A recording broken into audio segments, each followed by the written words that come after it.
बाबा अब क्या होगा? मैं उनके पास जाऊंगा और उनसे गुजारिश करूंगा कि वो हमारे खिलाफ शिकायत दर्ज ना करवाएं।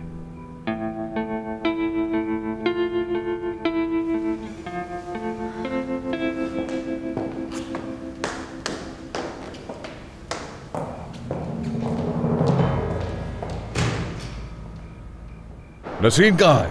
भाई दरअसल बात यह है, नसरीन अपने रिश्तेदारों की तरफ गई है। मुझसे झूठ मत बोलो, मुझे पता है वो जा चुकी है। बिल्कुल ऐसा नहीं है, वो चंद दिनों में आ जाएंगे, यकीन करें मेरा। सुनो मेरी बात, तुमने नसरीन से शादी कराने के लिए मुझसे बहुत पैसे लिए हैं। वो अब यहाँ से चली गई है तो तुम्हें मेरे पैसे वापस करने होंगे। आतिफ भाई पुरसुकून हो जाए, जाहिर सी बात है अगर काम ना हुआ तो आपके पैसे वापस करने ही हैं मुझे।